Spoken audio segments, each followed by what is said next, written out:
मेरा नाम है डॉक्टर आदर्श। हमारी कहानी चल रही है द चौगड़ मैन ईटर, जिसे कि हमने लिया है किताब the man eater of Kumaon, जिसे कि लिखा है जिम कॉर्बेट। तो अभी तक 2 पार्ट में आपने सुना कि जिम कॉर्बेट को चौगड़ मैन ईटर के बारे में खबर लगती है। वो वहाँ के पास में ढलकानिया गांव में जाते हैं उसका शिकार करने के लिए। वहाँ उन्हें पता चलता है कि मैन ईटर ने एक गाय को मार दिया है। उस गाय का पीछा करते हुए जब वो वहाँ पहुँचते हैं तो वे देखते हैं कि उस मैन ईटर के साथ जो बाघिन है उसके साथ उसका बच्चा भी एक है, और उसके बच्चे को मार देते हैं। उसके बाद जो वो 3 भैंसें लेके आए थे, 4 भैंसें अपने साथ, उन्हें शिकार के लिए रास्ते में बांध देते हैं, इस उद्देश्य से कि उन भैंसों का शिकार करने के लिए जब आएगा मैन ईटर तो वह उसे मार देंगे। फिर बाद में पता चलता है कि पास के गांव में एक गाय को एक तेंदुए ने मार दिया है। फिर जब तेंदुए का घात लगा के एक गुफा में जिम कॉर्बेट बैठे होते हैं, उसके बाद क्या होता है वह अब हम इस पार्ट में सुनेंगे। जिम कॉर्बेट अब बताते हैं कि वह आदमी गांव से पहाड़ी की ओर दौड़ता हुआ आया था, और जब उसकी सांस वापस आई तो उसने मुझे बताया कि गांव से लगभग आधा मील दूर एक आदमखोर जानवर ने एक औरत को मार डाला है। जैसे ही हम पहाड़ी से नीचे भागे, मैंने पहले बताए गए आंगन में लोगों की भीड़ देखी। एक बार फिर संकरी गली से मेरे आने पर किसी ने ध्यान नहीं दिया, और वहाँ जमा हुए आदमियों के सिर के ऊपर देखते हुए मैंने एक लड़की को जमीन पर बैठे देखा। उसके कपड़ों का ऊपरी हिस्सा उसके युवा शरीर से फट गया था। शरीर को पीछे की ओर झुकाए, सिर को पीछे की ओर झुकाए और हाथों को सहारा देने के लिए जमीन पर टिकाए वह बिना किसी आवाज़ या हरकत के बैठी रही, सिवाय उसकी छाती के ऊपर नीचे होने के, जिसके गड्ढे में जो खून उसके चेहरे पर गर्दन से बह रहा था एक चिपचिपे जमे हुए द्रव्यमान के रूप में जमा हो रहा था। मेरी उपस्थिति का जल्द ही पता चल गया और मुझे लड़की के पास जाने का रास्ता मिल गया। जब मैं उसके घावों की जांच कर रहा था तभी लगभग 20 लोग एक साथ बोलते हुए मुझे बताने लगे कि लड़की पर हमला अपेक्षाकृत खुले मैदान में कई लोगों की नज़रों के सामने हुआ था, जिनमें लड़की का पति भी शामिल था। उनकी सामूहिक चीखों से घबराकर बाघ लड़की को छोड़कर जंगल की ओर भाग गया था। लड़की को मृत समझकर उसके साथी मुझे सूचना देने के लिए गांव वापस भाग गए थे कि बाद में लड़की को होश आ गया और वह गांव लौट आई। कुछ ही मिनटों में उसकी चोटों के कारण मृत्यु हो गई, और फिर वे उसे वापस हमले वाली जगह पर ले जाएंगे और मैं शव के ऊपर बैठकर बाघ को गोली मार सकता हूँ। जब मुझे यह जानकारी दी जा रही थी तब लड़की की निगाहें मेरे चेहरे से हटी ही नहीं, और वह मेरी हर हरकत को एक घायल और डरे हुए जानवर की तरह नम्रता भरी निगाहों से देखती रही। मुझे बिना किसी रुकावट के घूमने फिरने की जगह, होश संभालने के लिए शांति और लड़की के लिए सांस लेने की एक स्वच्छ हवा की आवश्यकता थी, और मुझे डर है कि इन्हें पाने के लिए मैंने जो तरीके अपनाए वे उतने सौम्य नहीं थे जितने हो सकते थे। जब आखिरी आदमी जल्दी में चला गया तो मैंने उन महिलाओं को जो अब तक पीछे थी पानी गर्म करने और मेरी कमीज को, जो अपेक्षाकृत साफ और सूखी थी, पट्टियों में बांधने का काम सौंपा, जबकि एक लड़की जो हिस्टीरिया के दौरे से बचने वाली लग रही थी उसे गांव में कैंची ढूंढने के लिए भेज दिया। पानी और पट्टियां तैयार थी। इससे पहले कि कैंची लाने के लिए भेजी गई लड़की वापस आई और उसने बताया कि गांव में केवल एक ही कैंची मिली है। उसने कहा कि वह कैंची एक दर्जी के घर में मिली थी जिसकी बहुत पहले मृत्यु हो चुकी है, और विधवा इसका इस्तेमाल आलू खोदने के लिए करती है। जंग लगे ब्लेड जो लगभग 8 इंच लंबे थे किसी भी बिंदु पर आपस में नहीं मिल रहे थे, और एक व्यर्थ प्रयास के बाद मैंने खून से सने बालों को वैसे ही छोड़ देने का फैसला किया। मुख्य घाव में 2 खरोंची थी, एक आंखों के बीच से शुरू होकर सिर के ऊपर से गर्दन के पिछले हिस्से तक आ जाती थी, जिससे खोपड़ी 2 हिस्सों में लटक रही थी, और दूसरी पहली के पास से शुरू होकर माथे से होते हुए दाहिने कान तक जाती थी। इन भयंकर घावों के अलावा दाहिने स्तन, दाहिने कंधे और गर्दन पर कई गहरे खरोंच थे, और दाहिने हाथ के पिछले हिस्से पर एक गहरा कट था जो स्पष्ट रूप से तब लगा था जब लड़की ने अपना सिर बचाने की व्यर्थ कोशिश में अपना हाथ ऊपर उठाया था। एक डॉक्टर मित्र जिसे मैं एक बार पैदल बाघ का शिकार करने ले गया था ने एक रोमांचक सुबह के बाद लौटते समय मुझे पीले रंग के तरल पदार्थ की 2 ओंस की बोतल भेंट की और सलाह दी कि जब भी मैं शिकार पर जाऊं तो इसे अपने साथ ले जाऊं। मैंने उस बोतल को 1 साल से अधिक समय तक अपनी शूटिंग जैकेट की भीतरी जेब में रखा था और उसमें से कुछ तरल पदार्थ वाष्पित हो गया था, लेकिन बोतल अभी भी 3/4 भरी हुई थी। और लड़की के सिर और शरीर को धोने के बाद मैंने बोतल का ढक्कन तोड़कर उसमें से आखिरी बूंद तक तरल पदार्थ घावों पर डाल दिया। इसके बाद मैंने सिर पर पट्टी बांध दी ताकि खोपड़ी अपनी जगह पर बनी रहे और फिर लड़की को उठाकर उसके घर ले गया। एक कमरा जिसमें रहने का कमरा, रसोई और बच्चों का कमरा था और महिलाएं उसके पीछे पीछे चल रही थी। दरवाजे के पास एक छत से एक खुली टोकरी लटकी हुई थी जिसमें बैठा बच्चा अब खाने के लिए गिड़गिड़ा रहा था। यह एक ऐसी समस्या थी जिससे निपटना मेरे बस में नहीं था, इसलिए मैंने इसका हल वहाँ मौजूद महिलाओं पर छोड़ दिया। 10 दिन बाद जब मैं अपने प्रस्थान की पूर्व संध्या पर आखिरी बार उस लड़की से मिलने गया तो मैंने उसे अपने घर की दहलीज पर बैठा हुआ पाया। उसकी गोद में बच्चा सो रहा था। उसके घावों में गर्दन के पिछले हिस्से पर एक घाव को छोड़कर बाकी सभी घाव शामिल थे। बाघ के पंजे मांस में सबसे गहरे धंसे हुए थे, लेकिन घाव पूरी तरह भर चुके थे। अपने घने काले बालों को हटाकर मुझे दिखाते हुए जहाँ खोपड़ी बिल्कुल सही तरह से जुड़ गई थी, उन्होंने मुस्कुराते हुए कहा उन्हें बहुत खुशी है कि उनकी छोटी बहन ने गलती से दर्जी की विधवा से गलत कैंची उधार ले ली थी, क्योंकि यहाँ मुंडा सर विधवापन का प्रतीक है। अगर ये पंक्तियाँ कभी मेरे मित्र डॉक्टर द्वारा पढ़ी जाएं तो मैं चाहूँगा उन्हें पता चले कि पीले तरल पदार्थ की वह छोटी बोतल जो उन्होंने इतनी समझदारी से मुझे दी थी, उसने एक बहुत बहादुर युवा माँ की जान बचाई। जब मैं लड़की की देखभाल कर रहा था, मेरे आदमियों ने एक बकरी लाकर रख दी। लड़की के खून के निशानों का पीछा करते हुए मैं उस जगह पर पहुंचा जहां हमला हुआ था। मैंने बकरी को एक झाड़ी से बांध दिया और आसपास के इकलौते बौने ओक के पेड़ पर चढ़कर रात भर पहरा देने की तैयारी करने लगा। थोड़ी थोड़ी देर के लिए सोना मुमकिन नहीं था, क्योंकि मेरी जगह जमीन से बस कुछ ही फीट ऊपर थी और बाघिन को अभी तक खाना नहीं मिला था। फिर भी पूरी रात मैंने कुछ भी नहीं देखा और ना ही कुछ सुना।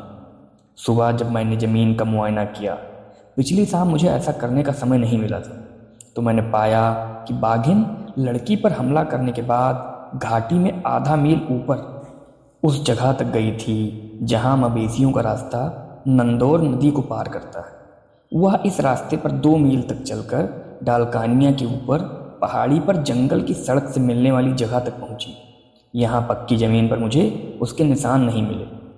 2 दिनों तक आसपास के सभी गांवों के लोग स्वच्छता सुविधाओं की कमी के कारण यथासंभव अपने घर के पास ही रहे, और फिर तीसरे दिन 4 संदेशवाहकों ने मुझे खबर दी कि आदमखोर बाघ ने डालकानिया से 5 मील दक्षिण में स्थित लोहाली गांव में एक को अपना शिकार बना लिया है।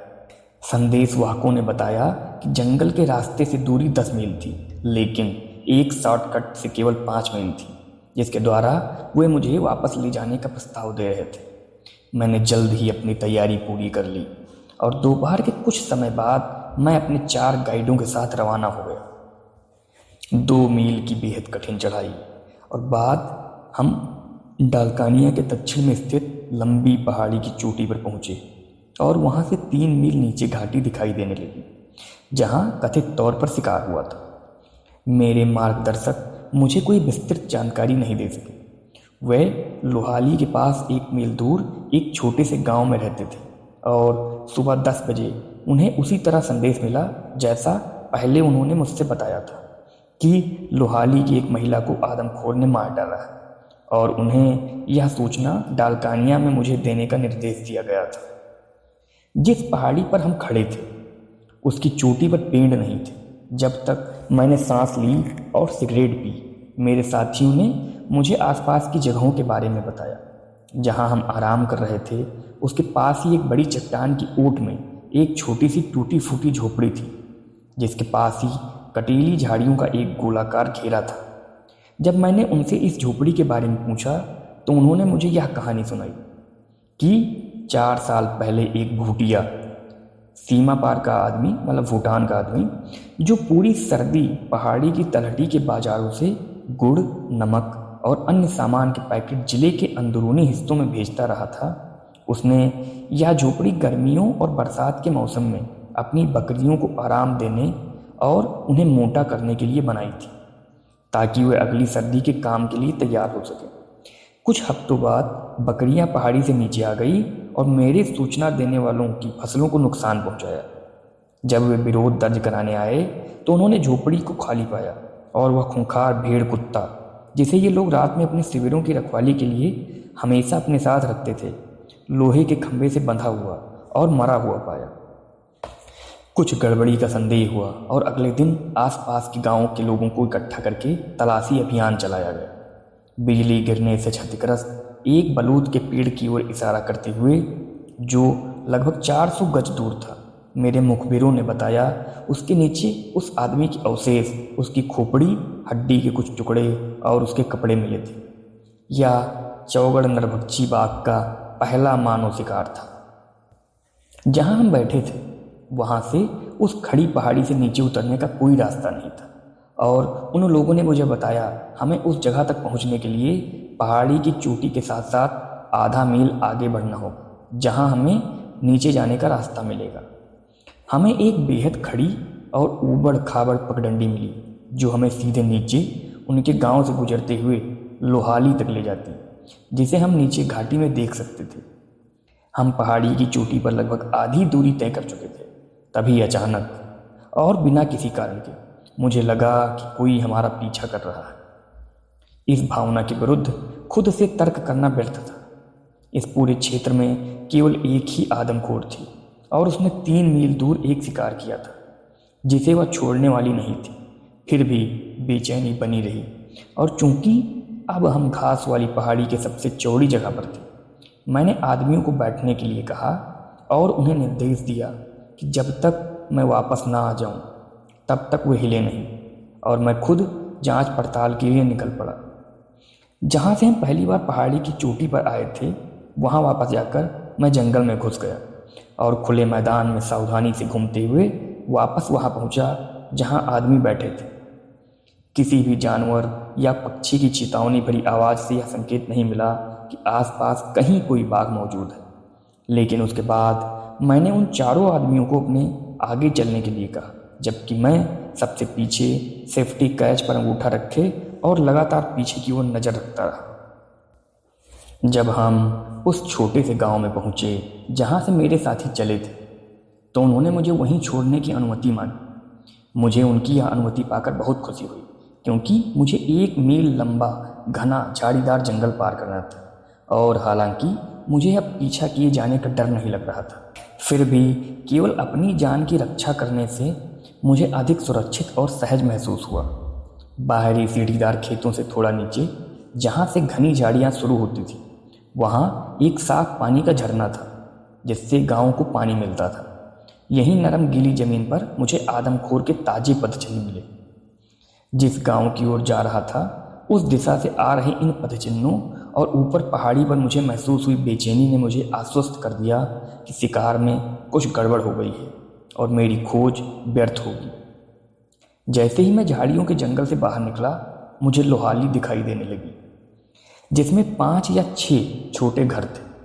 इनमें से एक घर के दरवाजे के पास लोगों का एक समूह इकट्ठा था। खुले मैदान और सकरे सीढ़ीदार खेतों से मेरी ओर बढ़ते हुए लोगों ने मुझे देखा और दरवाजे के पास खड़े समूह से कुछ लोग अलग होकर मेरी ओर बढ़े। उनमें से एक बूढ़ा व्यक्ति मेरे पैर छूने के लिए झुका और आंखों से आंसू बहते हुए मुझे से अपनी बेटी की जान बचाने की गुहार लगाई। उसकी कहानी छोटी लेकिन दुखद थी। उसकी बेटी जो विधवा थी और दुनिया में उसकी इकलौती साथी थी, दोपहर का खाना पकाने के लिए सूखी लकड़ियां इकट्ठा करने के लिए लगभग 10 बजे निकली थी। घाटी से एक छोटी सी धारा बहती है और गांव से पार कुछ सीढ़ीदार खेत। सबसे निचले खेत के किनारे पर घर से लगभग 150 गज की दूरी पर महिला ने लकड़ियां इकट्ठा करना शुरू किया। थोड़ी देर बाद धारा में कपड़े धो रही कुछ महिलाओं ने एक चीख सुनी और ऊपर देखने पर उन्होंने महिला और एक बाघ को घनी कटीली झाड़ियों में गायब होते देखा, जो खेत के किनारे से धारा तक फैली हुई थी। गांव की ओर दौड़ते हुए महिलाओं ने शोर मचाया। डरे हुए ग्रामीणों ने बचाव का कोई प्रयास नहीं किया और घाटी में ऊपर स्थित एक गांव को मदद के लिए संदेश भेजा गया, जहां से वह संदेश वापस उस गांव तक पहुंचा जहां से वे 4 आदमी मुझे ढूंढने निकले थे। संदेश भेजे जाने के आधे घंटे बाद घायल महिला रेंगते हुए घर पहुंची। उसने बताया कि उसने बाघ को ठीक उसी समय देखा जब वह उस पर हमला करने वाला था और भागने का समय न होने के कारण वह लगभग सीधी ढलान से नीचे कूद गई और हवा में ही बाघ ने उसे पकड़ लिया और वे दोनों साथ साथ पहाड़ी से नीचे गिर गए।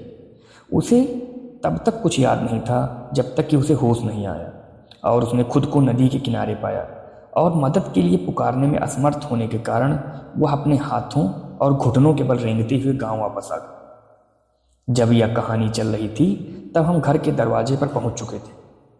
मुझे बताया जा रहा था कमरे की चारों दीवारों में एक मात्र खुले दरवाजे से लोगों को पीछे हटाकर मैंने उस महिला के ऊपर से खून से सनी चादरें हटाई, जिसकी दयनीय हालत का वर्णन करने का मैं प्रयास नहीं करूंगा। अगर मैं एक योग्य डॉक्टर होता, आधुनिक उपकरणों से लैस होता, ना कि सिर्फ जेब में थोड़ा सा पोटेशियम परमैंगनेट लिए सिर्फ एक साधारण आदमी, तो मुझे नहीं लगता कि उस महिला की जान बचा पाता, क्योंकि उसके चेहरे, गर्दन और शरीर के अन्य हिस्सों पर दांतों और पंजों के गहरे घाव उस गर्म हवा रहित कमरे में पहले ही संक्रमित हो चुके थे। सौभाग्य से वह केवल अर्धचेतन अवस्था में थी। बूढ़ा पिता मेरे पीछे कमरे में आया था और उसकी संतुष्टि के लिए, ना कि किसी अच्छे काम के लिए, मैंने महिला के सिर और शरीर से जमा हुआ खून धोया और अपने रुमाल और पोटेशियम परमैंगनेट के गाढ़े घोल से जितना हो सके घावों को साफ किया। अब अपने शिविर में लौटने के बारे में सोचना भी व्यर्थ था और रात बिताने के लिए कोई जगह ढूंढनी ही पड़ेगी। नदी के किनारे थोड़ी दूर और जहां औरतें अपने कपड़े धो रही थी, वहां से कुछ ही दूरी पर एक विशाल पीपल का पेड़ था, जिसके चारों ओर 1 फुट ऊंचा पत्थर का चबूतरा बना हुआ था, जिसका उपयोग ग्रामीण धार्मिक अनुष्ठानों के लिए करते थे। मैंने चबूतरे पर कपड़े उतारे और नदी में स्नान किया और जब हवा ने तौलिए का काम कर दिया तो मैंने दोबारा कपड़े पहने। पेड़ से पीठ टिकाकर भरी हुई राइफल को बगल में रखकर रात गुजारने की तैयारी की। बेशक रात बिताने के लिए वह जगह ठीक नहीं थी, लेकिन गांव और उस अंधेरे कमरे से तो कोई भी जगह बेहतर थी, जहां गर्म दुर्गंध युक्त वातावरण और भिन भिनाती मक्खियों का एक झुंड था और वहां एक तड़पती हुई औरत सांस लेने के लिए बेताब थी।